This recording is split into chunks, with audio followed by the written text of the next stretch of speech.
So today's subject is yoga for daily life. The concept of yoga is very ancient. The earliest references in scriptures date back to around 8th century BC.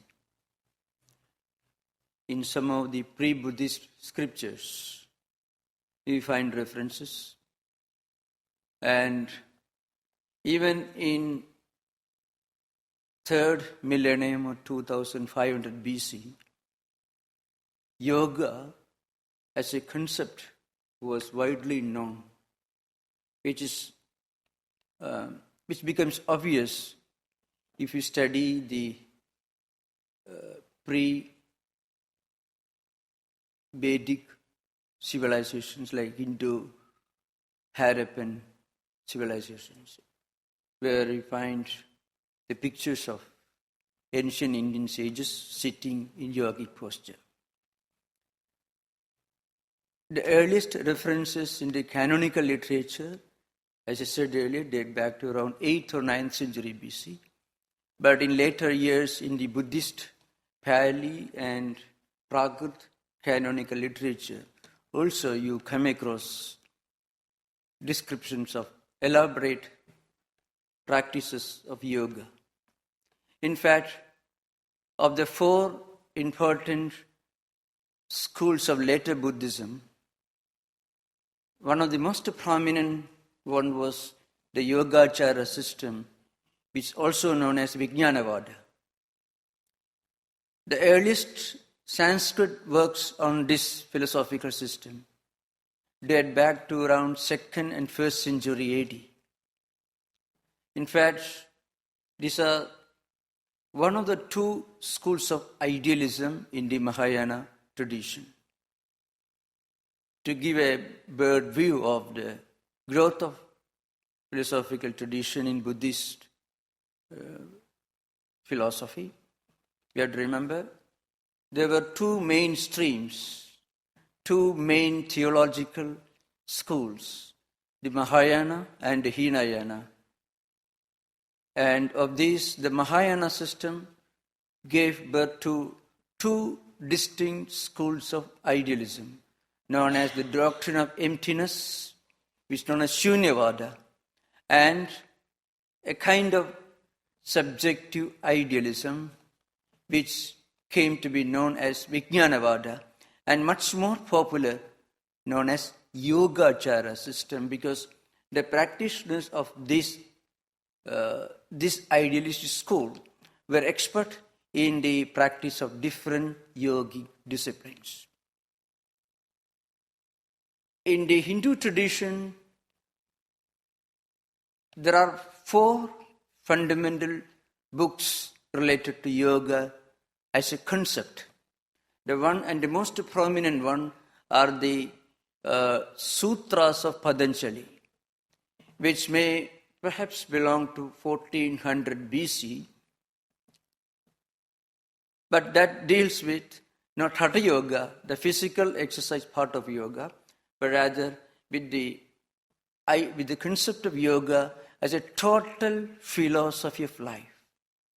How to discipline our mind by making proper use of our time and energy, and how to elevate ourselves from the human to the divine spiritual dimension, how to discover the inner spiritual truths that are latent in all of us, by going beyond, by transcending the psychophysical dimension and reaching the spiritual dimension.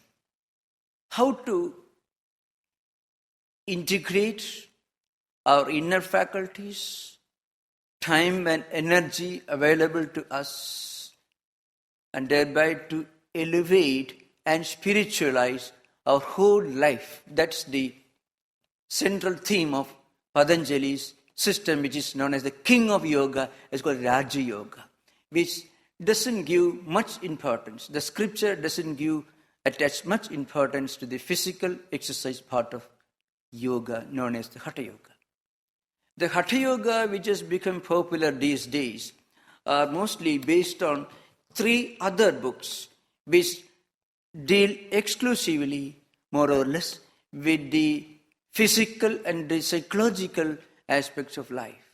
Controlling the breath, strengthening the body, making the body more flexible to improve the metabolic system, and in short, to live longer, a healthy life. These 3 books are Kheranda Samhita, Hatha Yoga Pratipika, and Shiva Samhita, which are, the 2 of them are much later works, belonging to 16th or 17th century AD. So I am giving this outline to drive home one point, that yoga, in the true sense of the term, goes far beyond the physical dimension of yoga that is becoming popular these days.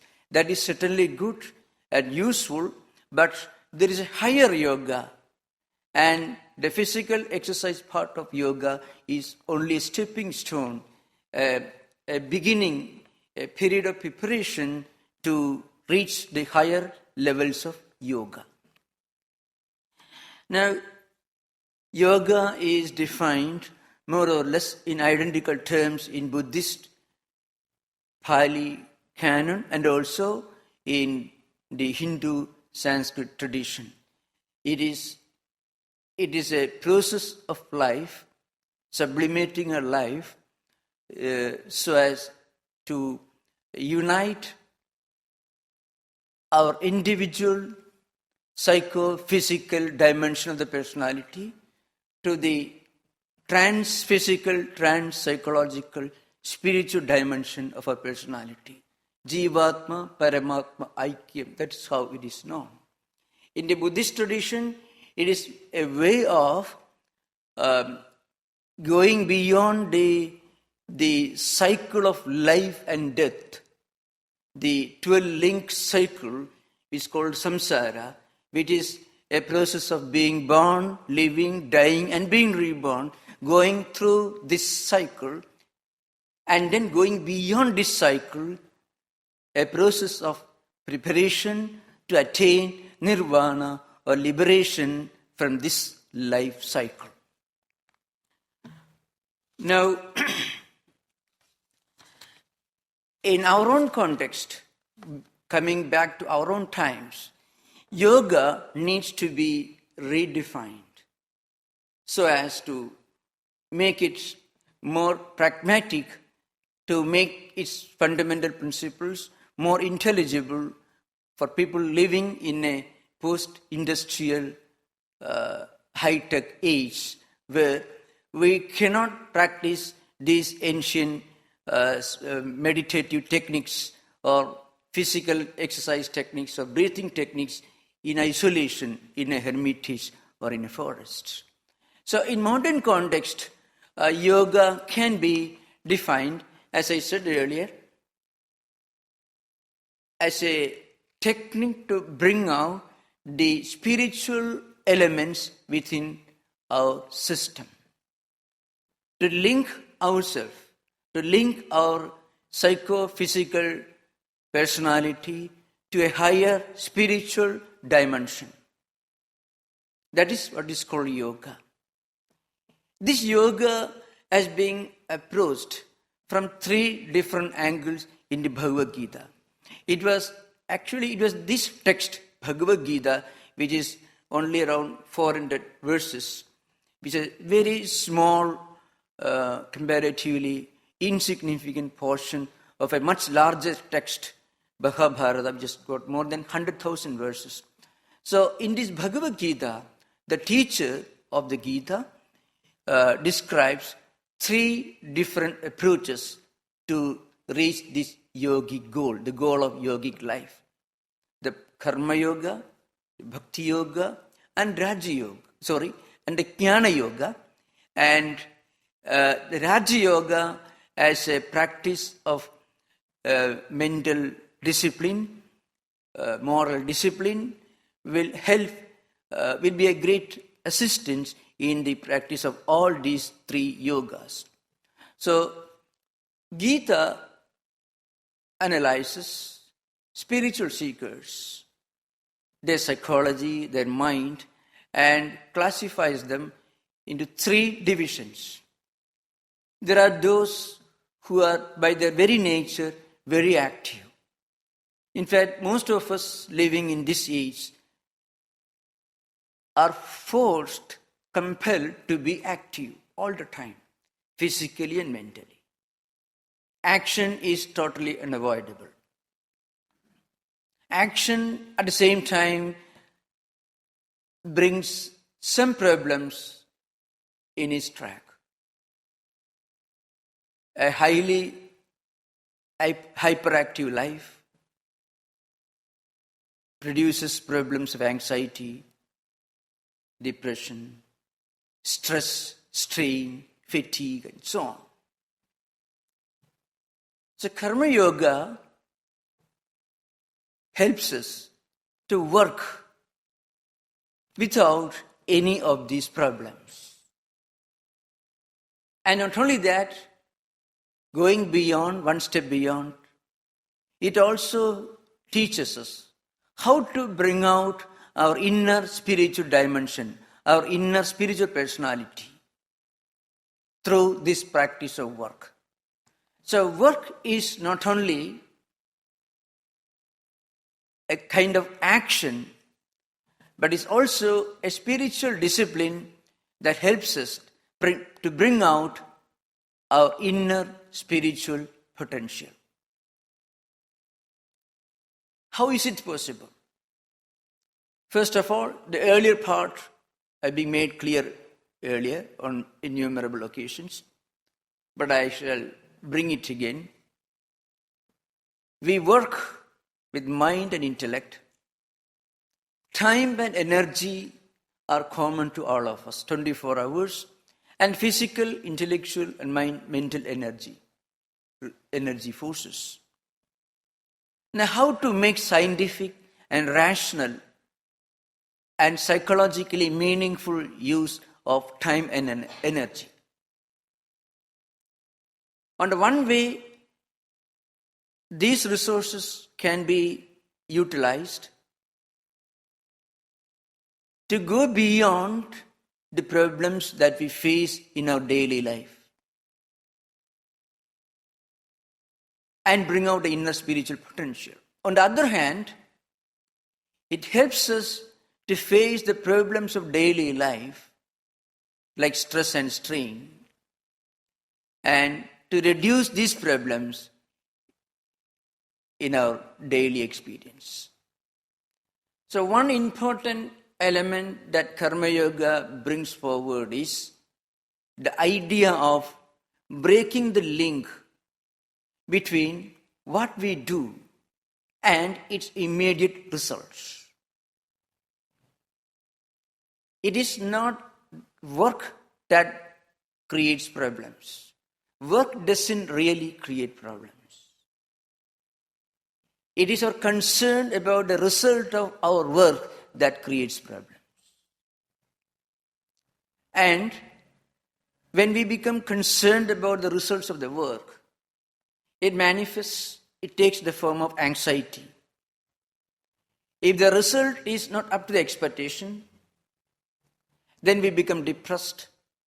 If the result is beyond expectation, we become happy.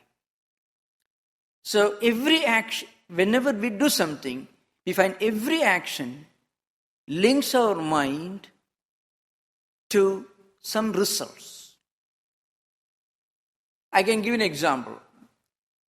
When you work without bothering much about what you are doing, but doing with full concentration, you feel less fatigue. But when you tell yourself, I have done a lot of work. When you become fully aware of the huge volume of work we do, that awareness creates fatigue and strain. Of course, there are different forms of physical and mental problems which will certainly emerge even if we do not become aware of the volume of the work we do. But frequently, it is our awareness of the huge volume of work that we do, or the huge burden that we bear in our shoulders, huge responsibilities, the brooding over these responsibilities. It's really not physical work, it's not creative work at all. It's just an imagination that creates strain. See, you may be traveling from maybe Palo Alto to San Francisco, which normally should take about an hour. But if there's a traffic problem, it may take 2 hours. So you are stranded in the traffic jam. And then we start cursing the traffic system. We become concerned, we become anxious. And we work very hard sitting in the car in front of the steering wheel without really driving. So our mind starts working very hard. It creates a lot of pain and strain and strife, though we are doing nothing practically. So one can work very hard doing nothing. It's pure imagination. One can be extremely industrious without doing anything, working very hard.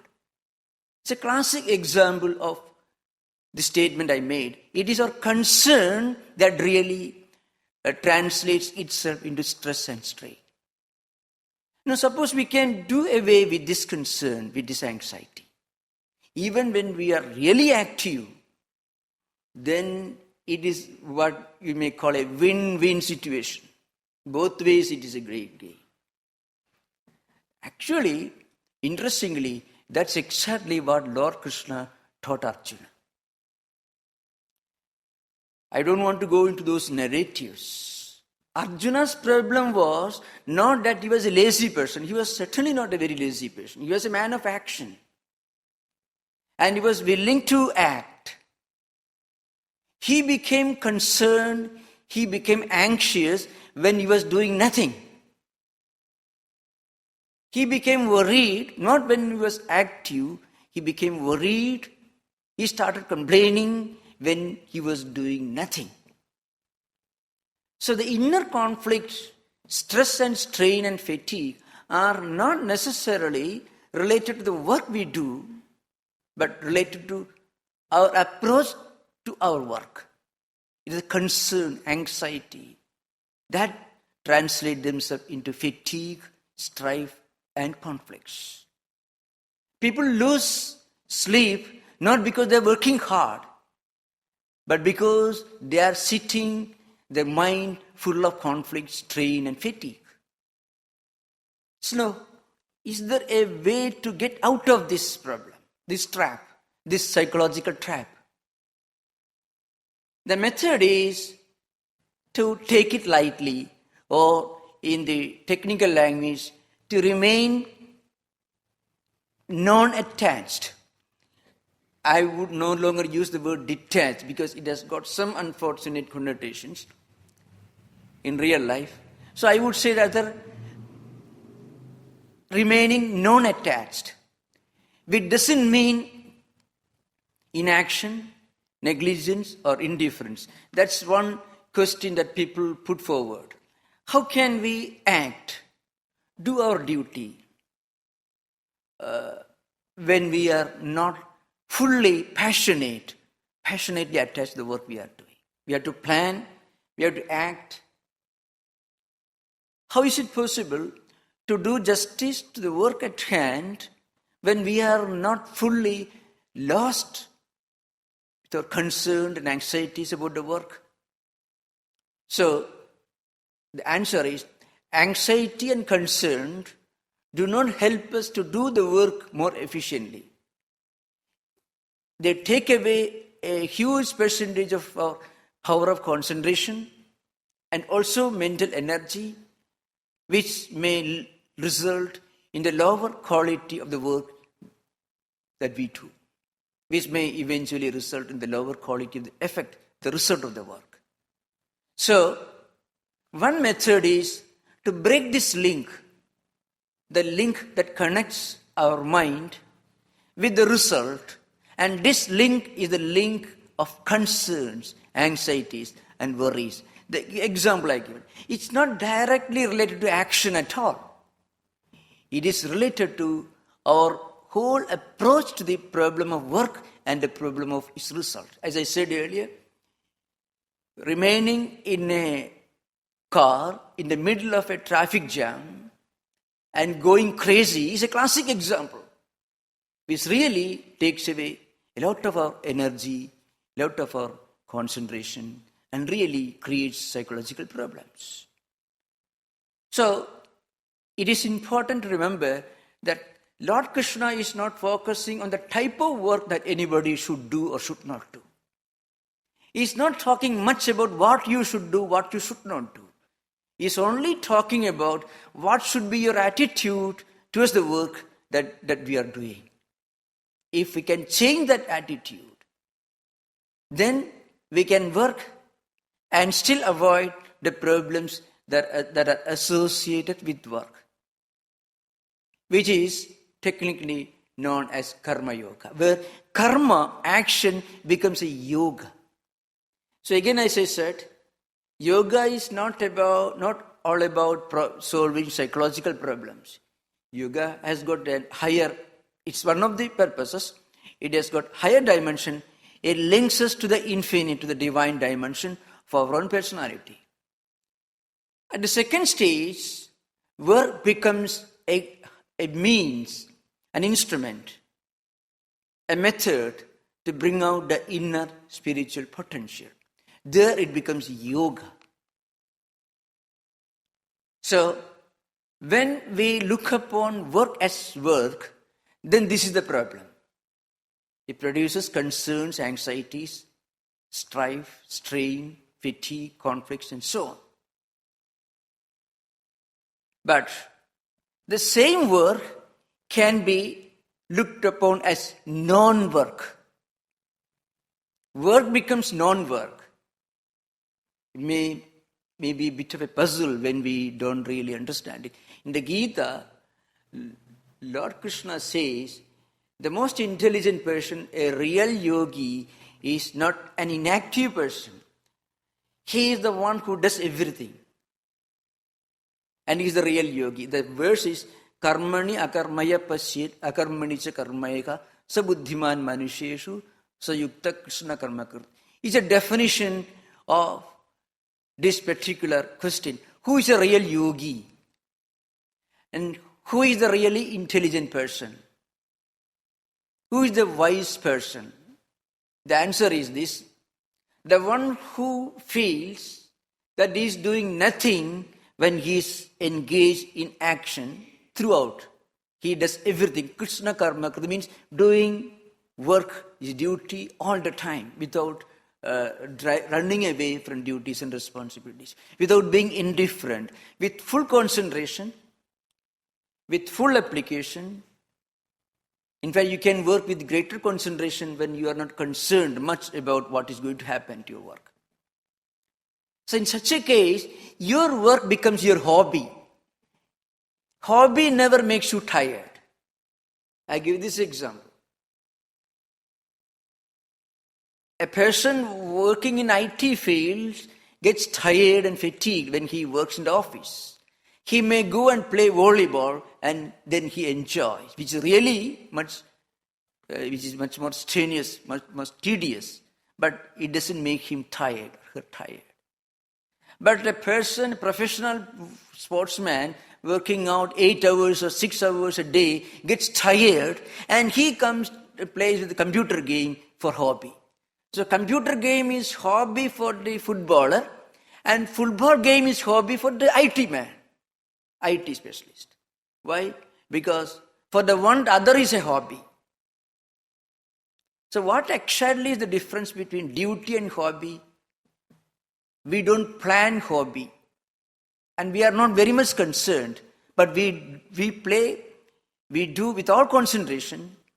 But our mind is in a relaxed mode. The idea is, if we can look upon our duty as a hobby, then you can be always active, you can be always engaged, still you can have a relaxed mind. But here is a problem. when you are engaged in a hobby, you don't plan very well. There's always a possibility that you could be light-hearted. You may become somewhat light-hearted, maybe not much bothered about the result of the hobby. In such a context, Gita says, this work should not only be a hobby, but also an act of worship. So the element of looking upon work, a duty as a hobby, and also looking upon duty as a worship. Now when you are engaged in worship, you become extremely serious, extremely concentrated. We try to do our best, give our best when we do a work with a great sense of sanctity, concentration, when we look upon it as something very important. So there is an ascending order in the journey of a personality. We lift ourselves from the psychophysical dimension to the spiritual dimension. On the way, first, we try to do our work as a hobby, and then we try to do the same work as a hobby and also as an act of worship. And an act of worship takes us away from the psychophysical dimension to the spiritual dimension. Then work is no more work. There is the other extreme. People who worship may look upon the worship as a work. The other extreme. The yogi looks upon work as worship. The bhogi, on the other end of the pendulum, looks upon worship itself as a work. That is the other extreme. That means the highest, most sacred work also can be a tedious, a boring imposition on the mind. That is a descending order. On the ascending order, first work becomes a hobby, then work becomes a worship. So non-attachment has got two dimensions. First, looking upon work as a hobby, thereby we can be always relaxed. But at the same time, with a great sense of sanctity, people ask the question, is it really possible for us to do that? That question arises depending upon the need. It is certainly an attempt, an experiment worth trying than taking pills for anxiety, neurosis and depression.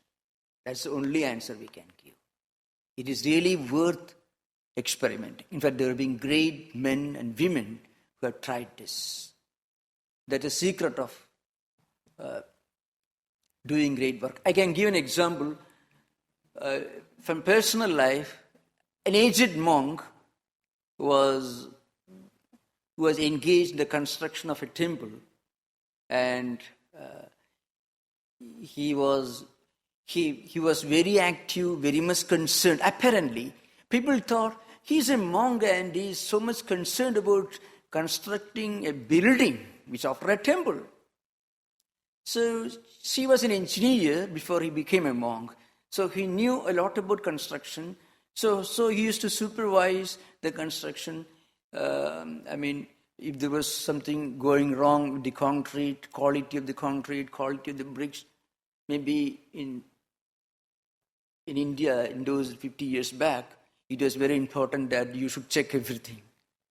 So he was very much concerned, and he used to scold the workers, sometimes use harsh language, and people thought, he is a monk and is spending all his lifetime so much concerned about building a structure, a concrete structure.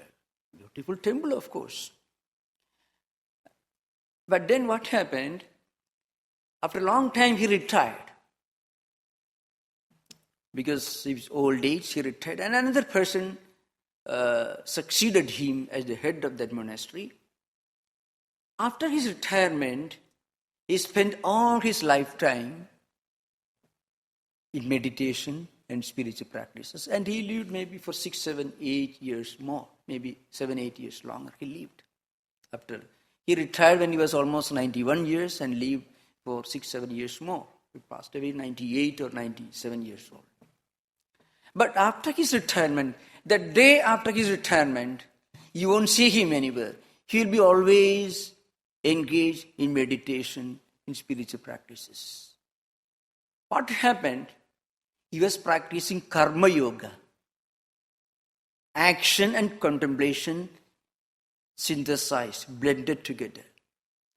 After retirement, karma, action disappeared. Yoga remained. But it was noticed all the time that when he was supervising the construction, looking after his duties and responsibilities, he used to keep his right hand inside his pocket, shirt pocket.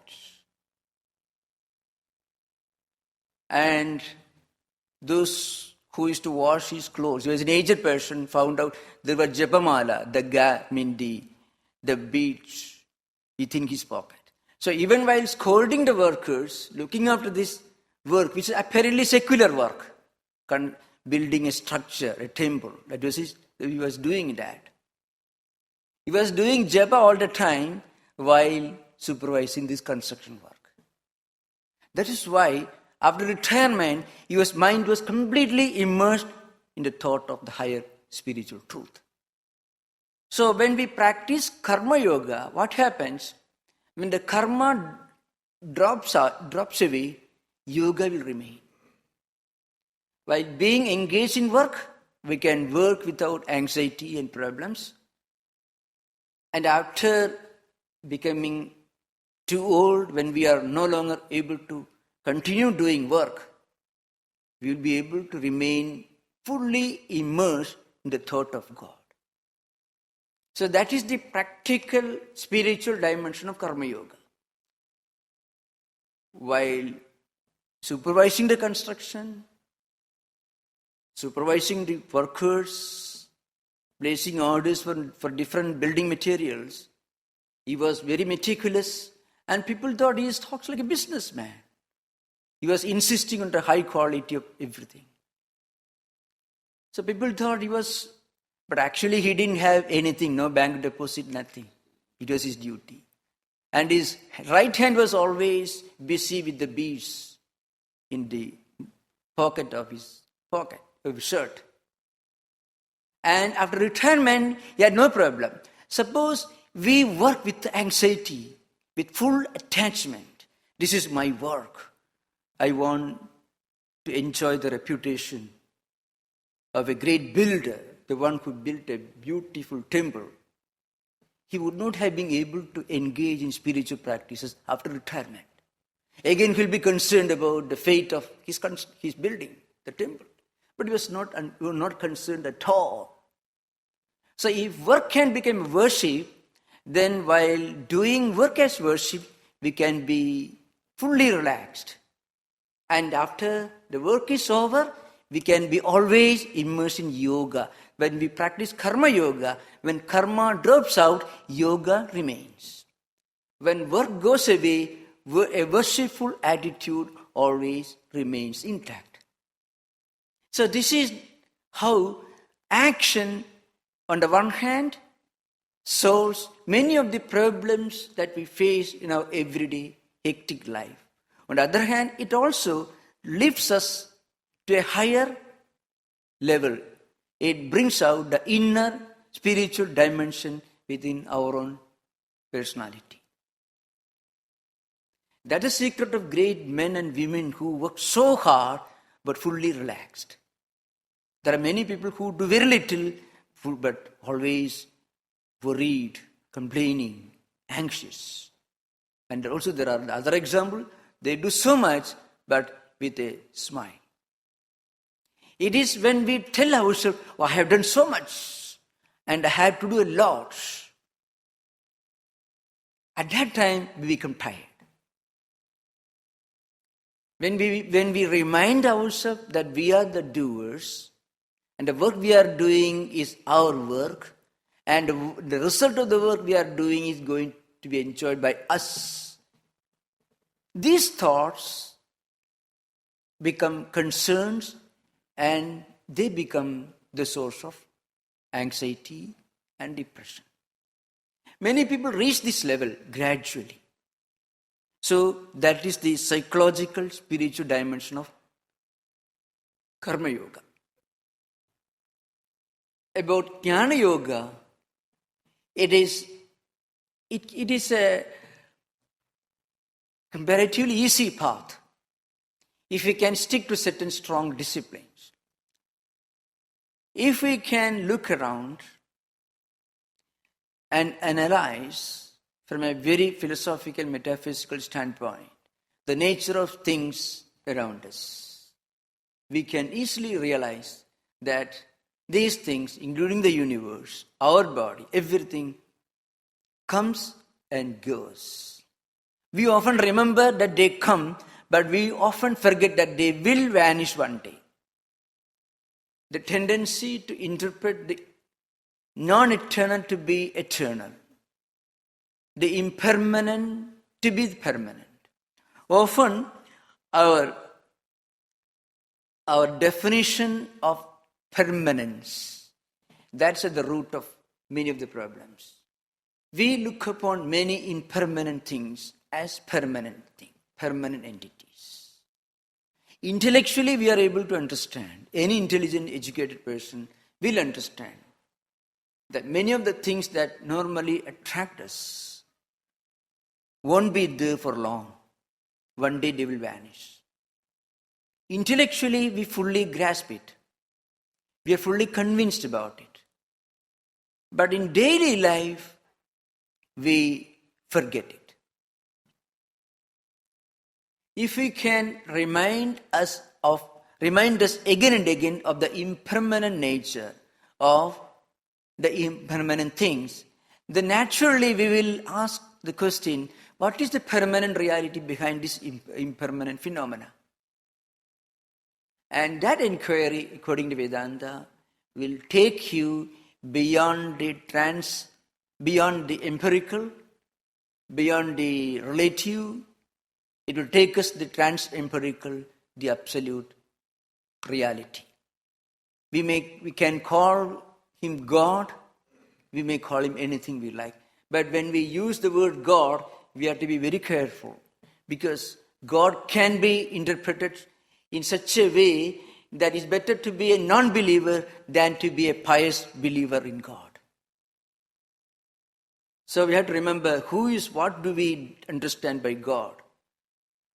God is not a person with whom we can have a separate treaty. We can sign a treaty with him so that he will join us, he will fight for us, he will do our fighting for us. He will be in very good terms with us, with his followers, and he will take care of those who are opposed to us. That's a very primitive, non-spiritual, conventional definition of God. That is not God in Vedanta. In Vedanta, God is one supreme divine principle, present everywhere. It is omnipresent because it is immanent. So the immanence is the real foundation of omnipresence. God is living in everything, in everybody, including in Karl Marx, Che Guevara, or Christopher Hitchens, so to speak. And give you an example, people who denied God, in them also God exists. So God is one omnipresent, immanent principle. He lives in Chairman Mao's heart also. Why am I giving this example? The idea of God should be understood as an immanent principle. God is omnipresent because he or she, you can say it, divine principle is immanent. God lives in our hearts. And we can bring out this godliness that is inherent in all of us through the practice of karma yoga, unselfishness, broad-mindedness, looking upon the whole humanity as our own brothers and sisters. And that's how we realize the permanent, the eternal, behind and beyond the impermanent and the non-eternal. And this is important. This God principle is not an extraterrestrial entity. God doesn't create this world and sit separate from his creation or her creation. God lives within his own creation. In Vedanta, creation and creator are non-different. That's one important principle in Vedanta. The fundamental line of demarcation between Vedantic understanding, to be more precise, non-dualistic interpretation of God, and all other definitions of God, whether in popular mythological Hinduism, in dualism for example, Madhva's dualistic school Dvaita system, or in the Brahmi schools, in all these systems, God creates this world and then sits somewhere separate. No. In Vedanta, in the non-dualistic system of Shankara and Vivekananda, God lives in everything in this world. In other words, the creator and creation are non-different from a theological point of view. This idea of the immanence of God is described in a very picturesque language in the Yajurveda. It comes in the Taittiriya Upanishad. Half of that passage runs almost like the Genesis of the Bible. The other half is the essence of non-dualistic system, which underlines the principle that the Creator indwells, resides within his creation. Creation and Creator are non-different. So kamayeda bahusyam prajayedi satapo adapyada sadabastaptva idam sarvam asrijada tasrishtva tadeva anupravishat tasrishtva tadeva anupravishat. The idea is this. He willed, more like this, let me be many. So, in a way, it runs parallel to Genesis, in a different language, of course. But then he says, after creating this world, God, instead of breathing his soul in the nostrils of man, what he did, he entered his own creation and became one with his creation. So, the fact that the creation and creator are the same is explained in the language of poetry, in a poetic language, which says, after creating the world, he entered his own creation and became one. It's like saying the clay made the pot and then the clay entered the pot. Really means, the same. In other words, God lives within all of us. And this godliness, this divine principle should be brought out. That's the purpose of yoga. That's how we ascend ourselves from the human to the divine dimension.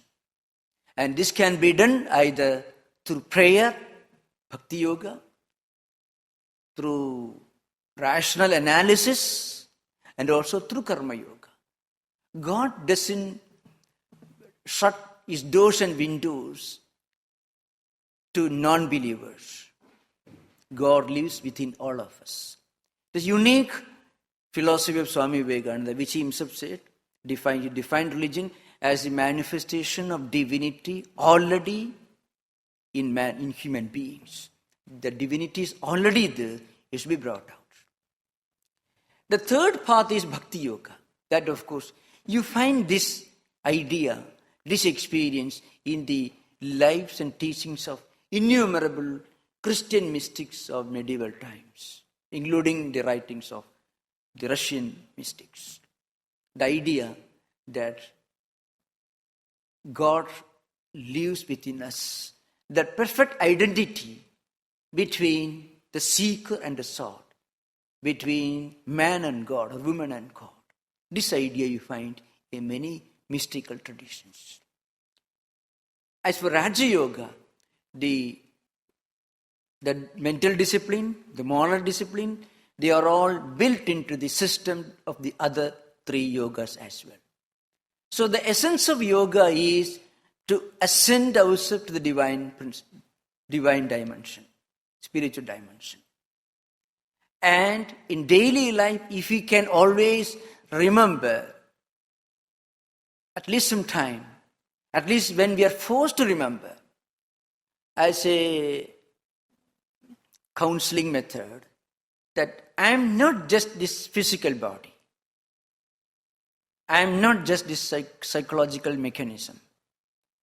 I have a higher dimension, of which the psychophysical dimension is only one part, maybe an insignificant part. The real I goes beyond my body, beyond my mind. My body falls sick, mind becomes happier and happy. So these changes really do not affect the real me. This constant reminder becomes a great consolation whenever we face problems. And remember, it is not a belief. It is not something that we try to impose upon ourselves. Is in a management training, you have to shout. If you pay maybe $1,000 for 3-day session, you'll be asked to shout, I shall succeed, I will win. And then when the company finds the productivity level is going down, they bring all the marketing executives and others to give some orientation to help them work better. It is not this kind of make-believe imposition of an alien concept, non-real concept. It is a real fact that we are in our true nature, something that goes beyond the physical, goes beyond the psychological, beyond the intellectual. There is a spiritual dimension to our personality. And this spiritual dimension is our true nature. The physical and the psychological aspects are only the outer covers, the outer shells of the real inner nature. This constant reminder in daily life can work miracles if we can take seriously this spiritual path. Reading, listening to these ideas, constant thinking of these ideas also can help us in very many ways. Thank you. Namaskar. Om Shanti Shanti Shanti.